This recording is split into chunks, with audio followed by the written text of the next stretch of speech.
I never imagined Christmas Eve would leave me abandoned and freezing on a park bench.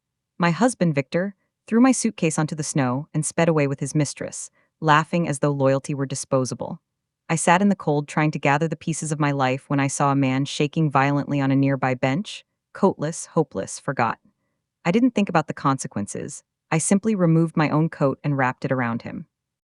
I thought the night would end with humiliation and frostbite. Instead, within hours, a convoy of black Merceds pulled up, and that same stranger stepped out, not homeless, but a billionaire, with words that turned my tragedy into someone else's greatest regret. My name is Eleanor Whitcomb, and at 59 years old, I believed Christmas Eve would be spent beside a warm fireplace with my husband, Victor, sipping cider and reminiscing about years gone by. Instead, he stood in the doorway, face cold as the snow falling outside, and told me he was done. He didn't offer conversation or closure, just a sneer and a new suitcase already packed. I asked if this was a joke, a moment of anger, but he admitted he'd been seeing someone younger and vibrant for months. He said our marriage felt old and suffocating. The holiday lights twinkled mockingly as he slammed the door behind him, leaving me stunned in the silence, wondering how decades of devotion could be tossed away so carelessly. He didn't even allow me dignity. Victor dragged my suitcase to the porch and hurled it into the yard like garbage. The snow swallowed it, burying clothes and memories beneath freezing powder. The neighbors' houses glowed with festive cheer, families laughing, children singing, while I stood coatless, breath visible in the icy air. It wasn't just about the suitcase, it was the message. I wasn't leaving, I was being discarded. Cars drove by, slowing, watching, judging. Shame mixed with shock until I couldn't feel my hands. I retrieved the suitcase, but the weight wasn't in the luggage. It was knowing I had nowhere to go and no one willing to help. Hours later, I found myself sitting on a frozen park bench, suitcase beside me. Streetlights flickered, illuminating empty paths and bare trees. Each breath felt like knives in my lungs. I tried calling friends, but no one answered, not on Christmas Eve. The world celebrated while I shivered in silence. Snowflakes clung to my hair, my clothes, my eyelashes. I hugged myself for warmth, replaying Victor's words over and over. "You're holding me back." The bench creaked beneath me, and exhaustion tugged at my eyelids, but I couldn't sleep. I felt invisible, a forgotten woman in a world obsessed with youth and perfection. Through the curtain of falling snow, I noticed movement. A man sat at the far end of another bench, curled tightly, arms wrapped around himself, visibly shaking. His hair was matted with frost, his lips pale. At first, I thought he was just another homeless soul braving the cold, but something in his posture, a quiet dignity, felt different. Our eyes met briefly. I expected bitterness or suspicion, but instead I saw fear and exhaustion. He tried to hide his trembling hands, pretending everything was fine. I recognized that look. I had worn it hours earlier when my world collapsed. Compassion overpowered my misery. I stood, knees aching from the cold, and approached him. Without a word, I removed my coat and draped it over his shoulders. He looked stunned, as though no one had touched him with kindness in years. "You'll freeze," he whispered, voice cracking. I shrugged, forcing a small smile. "Someone else needs it more." The wind cut through my sweater instantly, chilling my bones, but warmth spread somewhere deeper. For the first time since Victor left, I felt like myself again, someone who cared, not someone discarded. He thanked me softly, eyes welling, and I returned to my bench, shivering but strangely lighter. The night stretched painfully. Without my coat, the cold intensified. My fingers numbed, my teeth chattered uncontrollably. I considered going to a shelter, but pride and shock rendered me immobile. Every passing moment highlighted how quickly life can shift from comfort to survival, from companionship to solitude. I wondered where I would sleep, how I would live. My coatless act of kindness felt irrational and noble all at once. I closed my eyes, nearly drifting into dangerous sleep, when the distant hum of engines cut through the stillness. Lights approached, casting long shadows across the snow. Multiple sleek black cars rolled to a stop near the benches, their headlights illuminating the frost-covered park. Doors opened in unison, and men in dark suits stepped out, scanning the surroundings. Their presence seemed surreal against the emptiness of the winter night. People like that didn't appear in parks at midnight, especially not in freezing storms. I sat up straight, confused, teeth still chattering. Then the man I had given my coat to stood up, adjusting it slowly, and walked toward the convoy. The suited men bowed slightly. I blinked, trying to make sense of what I was seeing. Who exactly had I helped? She watched in disbelief as the man she'd given her coat to approach the fleet of black cars. The suited men opened doors respectfully, and he spoke to them with quiet authority. When he turned back toward her, his posture was no longer hunched or fragile. He thanked her again, this time with clarity and purpose. He explained that he had chosen to walk alone that night, disguised, to observe how ordinary people reacted to hardship during the holidays. Her gesture, simple yet selfless, had stood out in a world where most would turn away. He revealed he was not homeless but a billionaire philanthropist. Shock washed over her, not because of his wealth but because her kindness mattered. Instead of grand speeches, he spoke softly, explaining how rare genuine compassion was at his level of wealth. He confessed he had met countless people who admired his money, but few who cared for him as a human being. Her act, giving warmth when she had none to spare, touched him more than luxury gifts ever could. He told her she reminded him of the values his late mother embodied: empathy and courage. She listened quietly, feeling both humbled and confused. Gratitude wasn't given through money, yet he insisted he owed her something more than a thank you, not charity, opportunity. Unbeknownst to her, Victor and his mistress returned to retrieve forgotten luggage. Their car slowed as they saw the convoy and recognized her figure among the suited men. At first, they assumed she was causing trouble. But when they saw the billionaire speaking respectfully to her, their expressions changed, confusion sliding into shock. The mistress tugged Victor's sleeve, whispering assumptions. He tried to mask his reaction, but jealousy flickered in his eyes. The woman he abandoned on a frozen bench was now the center of attention from someone powerful. His arrogance cracked, replaced with something unfamiliar: regret. Within hours, news outlets caught wind of the unusual Christmas Eve event. Photos of the convoy and the billionaire, wrapped in her coat, circulated online. Reporters speculated about the mysterious woman whose selfless act captured a philanthropist's attention. Headlines praised compassion in a season where greed often dominated. She didn't seek fame, but found herself thrust into the spotlight. Calls poured in from journalists wanting interviews. Strangers on social media applauded her kindness. Her ex-husband watched the unfolding coverage in stunned silence, realizing the public sympathy she gained wasn't manufactured, it was earned. People who once overlooked her began seeing her differently. Neighbors who barely acknowledged her waved kindly. Coffee shops offered warm drinks. Local shelters thanked her for setting an example. She felt overwhelmed, unsure how to handle the sudden admiration. She never sought heroism, she acted on instinct and empathy. Yet seeing how one action rippled through her community, she understood the power of kindness, not for reward but for impact. Meanwhile, Victor's social image faltered. His abandonment contrasted sharply with her generosity. The world judged silently, and the comparison wasn't in his favor. Instead of offering money, he extended something far more valuable: partnership and support. He asked about her skills, dreams, and passions, things she hadn't considered in years. He offered mentorship, resources, and connections to rebuild her life with dignity. She expected pity but found respect. He saw her not as a charity case but as someone deserving of opportunity. The proposal wasn't instant wealth, it was empowerment. And that distinction mattered. She realized kindness had opened a door she never could have knocked on herself. In the days that followed, she met advisors, toured new possibilities, and rediscovered confidence. She moved from the frozen bench to warm meetings, supportive conversations, and plans that didn't revolve around being someone's wife, but being herself. The world that had felt cold now held pathways she never imagined. And somewhere deep within, a realization formed. The night she lost everything was the night she gained a future built not on dependence, but strength. The moment Victor realized the billionaire wasn't just thanking her, but admiring her character, panic slipped into his voice. He approached her days later, pretending concern, claiming he acted out of stress. He spoke gently, trying to recast himself as a man who simply made a mistake. She listened, arms crossed, recognizing the same tone he once used to manipulate. He promised counseling, vacations, even a second honeymoon, things he never offered when she begged for connection. She didn't rage or cry. She asked one question: "Did you regret losing me or losing control?" He had no answer. And in that silence, she saw the truth. He wasn't seeking love.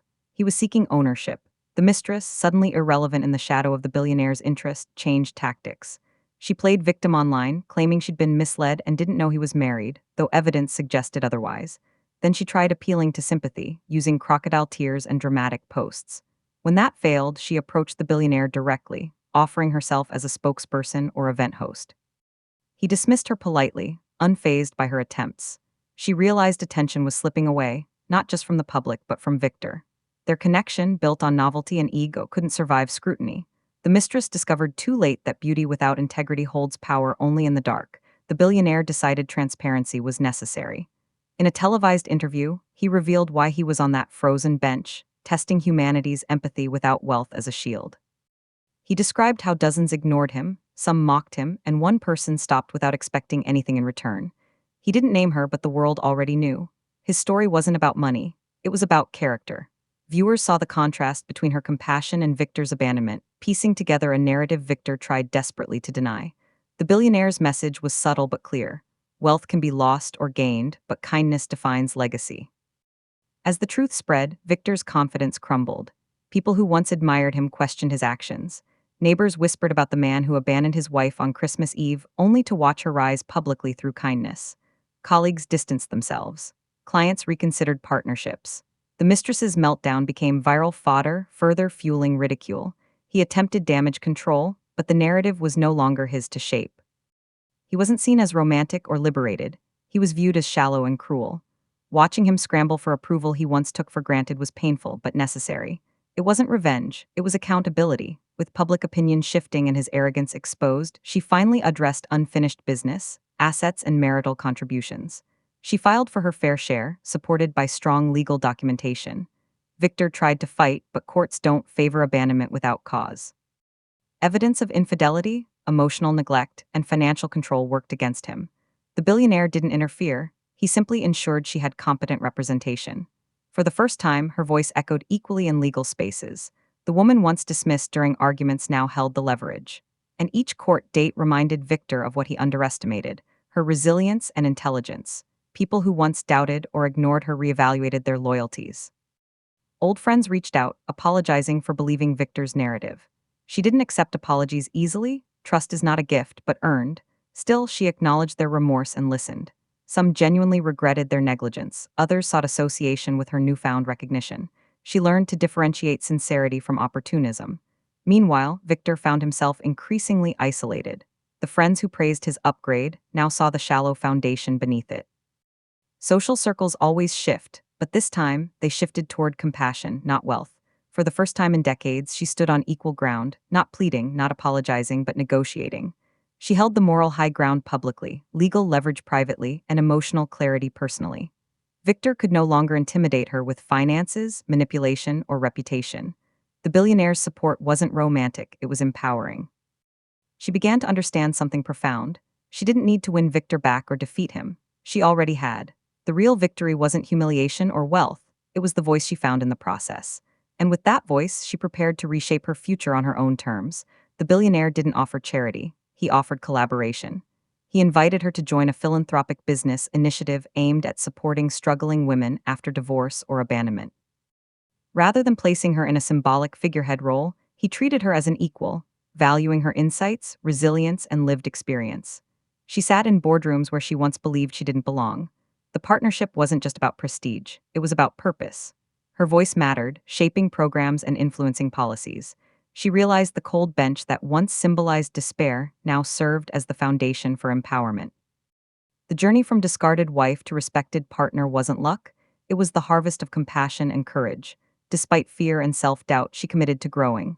She attended workshops on business management, communication, and leadership.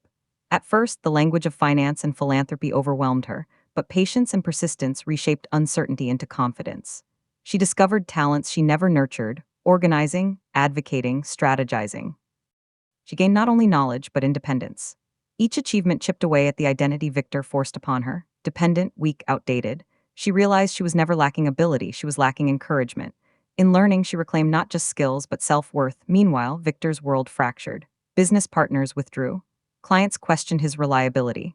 The negative publicity transformed into concrete consequences: canceled contracts, unpaid debts, and mounting legal fees. Without her support and with the mistress gone, he struggled to maintain the lifestyle he once flaunted.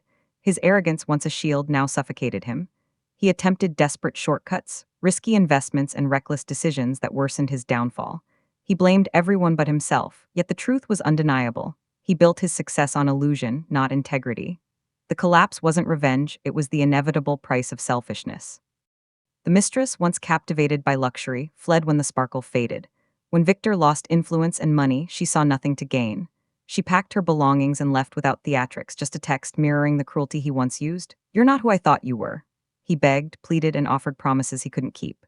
But her loyalty had always been transactional. Without wealth, he became invisible. The rejection stung, not because he loved her, but because he finally tasted abandonment.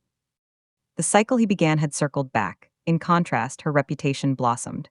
Community members praised her courage and kindness, not her association with wealth. Women approached her for advice, strength, or inspiration. She didn't become a celebrity, she became a symbol. She volunteered, mentored, and supported local shelters. Her story wasn't about humiliation or revenge, it became a reminder that small acts can reshape lives. People who once ignored her now respected her not because of the billionaire, but because of her transformation. She didn't seek admiration, yet it arrived naturally, rooted in character, not spectacle. As months passed, she no longer measured herself by someone else's approval. She embraced her age, her journey, and her scars. She stopped seeing herself as a discarded wife and began identifying as a leader, a mentor, and a survivor. She found joy in simplicity, morning tea, quiet walks, meaningful conversations. She rebuilt relationships that mattered and let go of those that didn't. Redefining identity wasn't an overnight shift, it was a gradual awakening. She realized she didn't need to prove her worth. She had already discovered it. She knew closure wasn't achieved through revenge, but through acceptance. She visited the park bench one final time, not in despair, but in reflection. She acknowledged the pain, thanked the moment that sparked her transformation, and let it go. She didn't forgive everything, but she forgave enough to free herself, not her ex. She no longer needed validation from a man who once defined her future. Her journey had turned heartbreak into purpose.